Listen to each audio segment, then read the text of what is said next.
Update India TV, हर खबर सच्चाई की ओर। नमस्कार, आपण पाहत आहात अपडेट इंडिया टीव्ही। चला तर पाहूया आजच्या ठळक बातम्या। शिवस्वराज्य यात्रा, हजारोंच्या संख्येने जमलेल्या जिंतूर सेलूकरांनी प्रांताध्यक्ष जयंत पाटील यांचे प्रचंड स्वागत केले।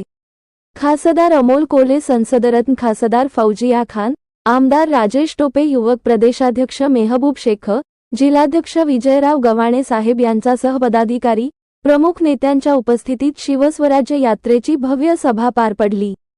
शेतकऱ्यांचे चाललेले हाल, सत्ताधाऱ्यांच्या फुसक्या योजना, वाढती बेरोजगारी, जनतेची चाललेली ससेहोलपट या सर्वांना आवाज देण्यासाठी शिवस्वराज्य यात्रा उभी टाकली आहे।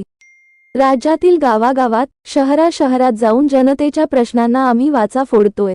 महाराष्ट्राचा स्वाभिमान पुन्हा परत करण्यासाठी, गद्दारी गाडण्यासाठी, महाराष्ट्र धर्म जपण्यासाठी राष्ट्रवादी काँग्रेस पक्षाने आरंभलेली ही न्याय यात्रा आहे।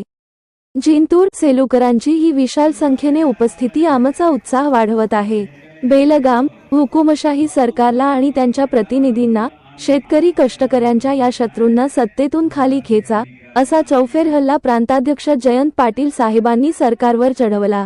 उपस्थित जनतेने यावेळी राजेश टोपे, खासदार अमोलजी कोल्हे, मेहबूब शेख यांचे मार्गदर्शन ऐकले।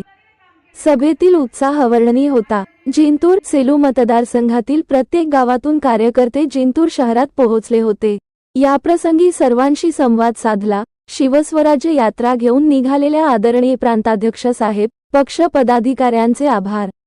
आपण शेतकऱ्यांना ताकद देण्यासाठी, त्यांचे प्रश्न मांडण्यासाठी निघाला आहात। आई जगदंबा आपल्याला यश देईल। येत्या विधानसभा निवडणुकीत हुकुमशाहीला, अन्यायाला गाडूनच थांबूया, असे आवाहन यावेळी बोलताना केले। जिंतूर तालुका प्रतिनिधी शेख अहमद। मी सगळ्या गावाच्या मतदारसंघातल्या जनतेच्या वतीनं या शिवस्वराज्य यात्रेचं